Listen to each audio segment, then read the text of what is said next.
안녕하세요. 저는 50대를 마치고 60대를 바라보고 있는 여자입니다. 저는 지금까지 살아오면서 제 팔자가 참으로 기구하다고 생각했어요. 그런데 지금은 제2의 황금기를 맞은 것만 같네요. 아마 저와 비슷한 나이의 또래분들은 아실 겁니다. 저희가 어렸을 땐 여자들은 공부하기가 참으로 어려웠어요. 사실 공부를 시킨 여자들이 드물었죠. 그 당시에는 공부하는 것도 다 돈이 있어야 했거든요. 집안의 남자들만 공부를 할 수 있었어요. 그래서 저도 어린 나이부터 돈을 벌어야 했습니다. 전 밑으로 남동생이 2명이나 있어요. 아버지는 아주 엄하고 가부장적이셨지만 제 남동생들은 아주 다정했답니다. 누나라면 끔뻑 죽었어요. 제가 번 돈으로 공부하는 것을 미안해했던 기특한 동생들이었죠. 일을 해서 손끝이 다 상하면 몰래 약도 발라주는 동생들이었습니다. 때로는 철이 없었지만 사랑스러운 동생들이었죠. 저는 성인의 나이가 되기 전부터 공장에서 돈을 벌었어요. 미싱 일을 배웠죠. 저는 그래도 손재주가 좋은 편이기도 했고 감도 빠른 편이라 다른 사람들보다 빨리 익숙해져서 당시에는 다른 사람들보다 조금 더 돈을 버는 정도였어요. 그렇게 돈을 벌어서 동생들의 학비와 집의 생활비를 보태기 시작했죠. 정말 다치기도 많이 다쳤고 혼나기도 많이 혼났어요. 옷감을 상하게 하면 저희를 관리하시던 아저씨에게 눈물이 쏙 빠지게 혼쭐이 나기도 했습니다. 그리고 그 당시에는 여자들의 텃세가 심해서 제가 일을 잘하거나 윗사람들 눈에 들면 공장에서 일하는 언니들한테 끌려가서 맞기도 했어요. 그래도 철은 없지만 착하고 다정한 동생들 얼굴을 떠올리며 꾹꾹 참고 버텼습니다. 나도 언젠가 좋은 날이 올 거다 믿으면서요. 제가 공장에서 가장 막내였는데 저보다 몇 년 더 일찍 들어온 언니랑 월급이 같더라고요. 원래는 혼자 일을 하기 몇 년 걸린댔는데 저는 반년 만에 혼자서 작업을 할 수 있었거든요. 그런데 이 사실이 알려지게 되면서 참 괴롭힘을 많이 받았습니다. 하루는 다른 날과 다를 바 없이 공장 언니들 텃세에 묵묵히 참고 있었어요. 그런데 그날 새로 들어온 2살 많은 오빠가 있었는데 괴롭힘을 다 막아주더라고요. 저에게 피해가 오지 않게 말이죠. 능글거리면서 장난스럽게 막아주니까 괴롭히던 언니들도 그냥 깔깔 웃고 넘어가고 그러더군요. 그렇게 매번 백마탄 왕자님처럼 위기 상황에서 저를 구해주는 오빠에게 제가 빠진 것은 어쩌면 당연한 거였죠. 저와 같이 오빠도 저에게 빠졌고 우린 그렇게 눈이 맞았습니다. 저는 처음 하는 사랑이었어요. 처음 해보는 거라 그런지 정말 무섭도록 빠졌죠. 온 세상이 막 반짝반짝 빛나는 것만 같았습니다. 그러다 하루는 여느 때와 다를 바 없이 열심히 미싱질을 하고 있었어요. 그날 저희 담당 아저씨가 간식거리를 싸들고 왔더군요. 하나씩 나눠주면서 열심히 일을 하라고 했죠.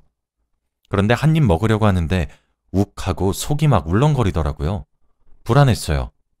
아니나 다를까 임신을 했더라고요. 바로 오빠의 아이였습니다. 저는 오빠에게 이 사실을 알렸어요. 저희 집에도 알렸죠.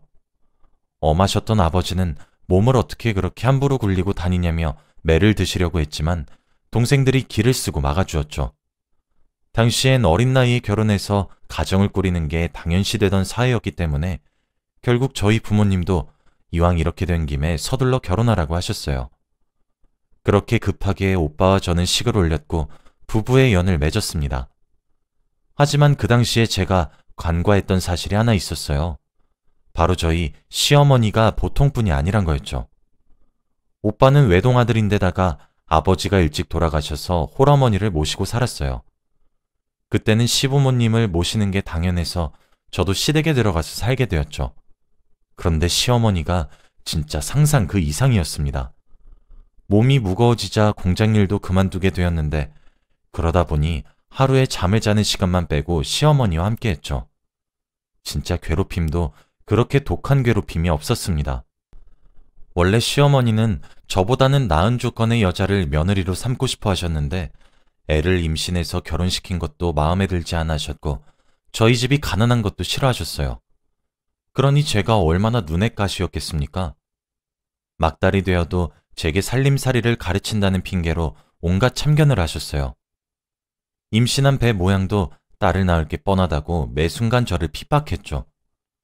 아들을 낳으라고 매일 귀에 딱지가 않도록 말을 하는데 딱 미칠 것만 같더라고요. 남편에게 수차례 말했어요.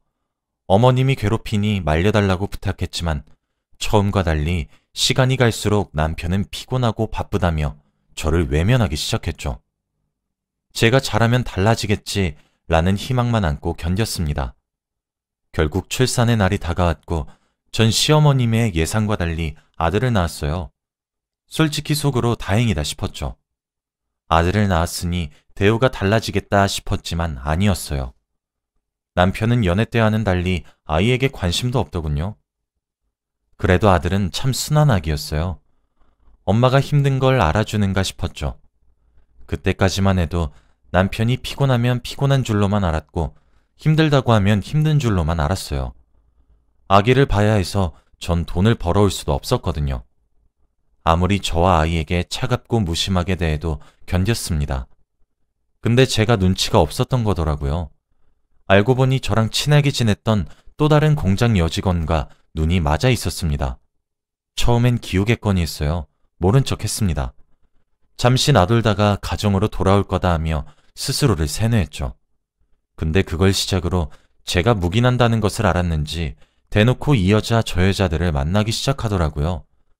속에서 천불이 나서 남편에게 제가 화를 내면 시어머니는 득달같이 쫓아와 제게 돈도 벌지 못하고 할 줄 아는 것도 없으면 입 다물고 살라며 소리 지르곤 했죠. 남자가 바깥 일을 하다 보면 놔둘 수도 있다며 제게 이해하라고 소리치기만 하더군요. 어쩔 수 없이 저는 아들 하나만 보고 버텼어요. 속이 썩어 문드러지는 것 같았죠. 하루는 너무 힘이 들어 친정에 갔다 온 날이었습니다. 오랜만에 동생들이 반기는 모습을 보니 숨통이 트이더라고요. 그런데 친정에 들고 오려고 했던 선물을 시댁에 두고 와서 아이는 엄마 손에 맡기고 저는 오랜만에 홀가분하게 동생들과 함께 시댁으로 갔어요. 어차피 이 시간에는 아무도 없을 거라고 생각했거든요. 두고 온 물건만 들고 다시 나오려고 했어요. 그런데 집에서는 제가 상상치도 못했던 일이 벌어지고 있었습니다. 집에 도착했는데 현관에 웬 낯선 빨간색의 구두가 놓여 있었고 정체불명의 소리가 들려왔어요. 남동생들은 이게 뭔가 하는 표정이었고 저는 현관에 우두커니 서서 구두만 바라보고 있었죠. 그런데 갑자기 우당탕탕 하는 소리가 들려와서 퍼뜩 고개를 들어보니 남동생 둘이 씩씩대면서 방문을 부수고 있더라고요. 놀라서 다가갔어요. 그런데 큰동생이 제 눈을 가리더군요. 누나, 이런 거 보지 마! 라고 하면서요. 저는 괜찮다고 하며 제 눈을 가린 손을 내렸어요. 참, 보지 말 걸 싶었죠. 저는 그 광경을 보고 충격에 휩싸였습니다. 전 아무런 말도 할 수 없었어요. 남편과 낯선 여자는 저희를 동그랗게 커진 눈으로 쳐다만 보더군요. 그 상태로 저는 동생들의 손에 이끌려 시댁을 나왔습니다. 뒤에서 막내가 탄식을 내뱉는 듯한 소리도 들렸죠. 아무리 내가 싫고 질려도 자기 아이를 낳은 여자인데 어쩜 이럴 수 있나 싶더라고요. 내가 정말 못 배워서 이러는 건가 원망이 되었어요. 친정에서 숨을 돌리고 있었습니다. 사실 전 남편이 그렇게 제게 걸린 이후에 싹싹 빌러올 줄 알았어요. 그런데 그때부터 남편의 바람은 점점 대범해지더군요. 동생들은 이혼을 하라고 난리쳤지만 전 고개만 저을 뿐이었어요. 점점 피폐해져 갔죠. 아이의 울음소리도 지긋지긋할 정도였어요. 그렇게 남편과 이혼을 했습니다. 이혼을 해야 되겠다고 결심했을 때도 참 기가 막혔죠. 아침에 술에 떡이 된 남편과 새벽에 남편이 데리고 들어온 내연녀, 그 둘을 위해 해장국을 끓여다 바쳐야 했거든요. 그날따라 그 신세인 제가 너무너무 스스로가 불쌍해 보였어요. 그때가 계기가 되었고 정신을 차려보니 이혼 서류에 사인을 했더군요. 그때는 이혼이 흠이 되는 시대였기에 어디 말할 곳도 없었고 제대로 된 위자료도 한 푼 받아내지 못했습니다. 그리고 직업이 없단 이유로 아이의 양육권도 빼앗겼어요. 세상을 등지려고 얼마나 노력했는지 모릅니다. 남자한테 버림받아 배 아파 낳은 자식도 빼앗겨 내가 삶을 더 살아야 할 이유가 없더라고요. 생전 눈물 한 방울 흘리시지 않았던 아버지의 눈물과 어머니의 통곡, 그리고 남동생들의 애원에 마음을 다잡으려고 무던히 애썼습니다. 아이를 되찾겠다는 일념 하나로 정신을 차리고 일자리를 구했고 삶을 살아갔죠. 그 사이에 아이를 몇 번이나 찾아갔지만 시어머니와 남편의 횡포에 매번 문전박대를 당했어요. 하루는 어느 날과 다름없이 아이 얼굴 한번 보고 싶어서 시댁이 있는 동네로 찾아갔습니다. 자주 가던 슈퍼마켓 앞에 있는 의자에 앉아 숨을 돌리고 있었는데 주인 아주머니가 저를 알아보고 나오셨어요. 아니 새댁, 왜 이제 오는 거야? 큰일 났어. 새댁 아기 입양시켜서 보내버린다고 했었단 말이야. 라고 다급히 말씀하시는 거예요. 저는 그게 무슨 소리냐고 했는데 아주머니는 남편이 재혼을 하기 때문에 아기를 입양 보내려고 하는 거라면서 제게 이런저런 말들을 조잘조잘 늘어놓기 시작했죠. 청천벽력 같은 소리였습니다. 저는 그 소리를 듣자마자 시댁으로 달려갔어요. 하지만 시댁은 집을 비우고 사라졌더군요. 그렇게 모든 소식이 끊겼습니다. 그 이후로 시댁 관련 소식은 아무것도 들을 수가 없었어요. 전 그렇게 아이를 잃게 된 겁니다. 그리고 제 세상 또한 무너졌어요. 화가 난 친정 식구들이 총동원해서 이잡듯이 남편을 찾아 헤맸지만 찾을 수 없었어요. 남동생은 제 모습을 보면 남편을 찾아 어떻게든 복수하겠다며 이를 부득부득 갈았죠. 그로부터 25년이 흘렀습니다. 그 사이에 부모님은 돌아가셨고 제가 뒷바라지에서 열심히 키운 동생들은 번듯한 직장을 가져서 성공했고 결혼까지 했죠. 그리고 아이까지 낳았어요. 저는 가슴속에 제 아이를 묻고 지냈습니다. 조카들이 재롱을 부리면 눈에 제 아이가 밟히는 듯 했죠.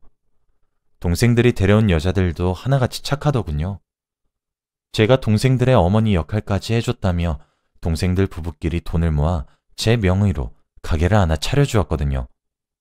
다 늙은 나이에 작은 식당에서 사장님 소리도 듣고 살았습니다. 그러다 제가 일하는 가게가 입소문을 탔고 맛집 프로그램에 소개되기도 했죠. 다른 날과 다를 바 없이 열심히 장사 준비를 하려고 하는데 어떤 청년이 저희 가게를 찾아왔더라고요. 가게를 오픈하기도 전에 말이죠. 아직 문 열려면 기다리셔야 되는데 안쪽에서 기다리실래요? 라는 제 말에 아무 말 없이 저를 물끄러미 쳐다만 보다가 밖으로 나가버렸어요. 저는 이상하다 하면서도 익숙한 얼굴에 고개만 갸웃거렸죠. 그로부터 며칠 후 그 청년은 또 저희 가게를 찾아왔더군요. 이번엔 마감 시간에 맞춰서 말이에요. 얼핏 술 냄새가 나는 것 같기도 했어요. 청년은 대뜸 저에게 삿대질을 하며 왜 저를 버렸어요? 라고 하더라고요. 영문을 모른 채 청년 너무 취한 것 같아요. 집이 어디예요? 라고 물었더니 왜 제가 어렸을 때 저를 버리고 집 나갔냐고요. 이젠 제가 기억도 안 나요? 라고 소리를 치는 겁니다. 그 청년은 바로 25년 전에 헤어졌던 제 아들이었어요. TV를 보다가 우연히 제 가게가 소개되는 프로그램을 보게 되었다고 해요. 그런데 자기가 가지고 있었던 옛날 사진에 나온 모습과 비슷하고 자기가 들었던 엄마 이름과 똑같아서 찾아온 거였다고 해요. 여기에 올 때까지만 해도 긴가민가 했는데 저번에 오픈하기 전 제 얼굴을 마주했을 때 이 사람이 친엄마구나 하는 촉이 왔다고 하더라고요. 그러면서 왜 자기를 버리고 도망쳤던 거냐고 엉엉 우는데 저도 부둥켜 안고 엉엉 울었습니다. 진정하고 들어보니 남편은 아이를 입양 보내는 데에 실패했다고 해요.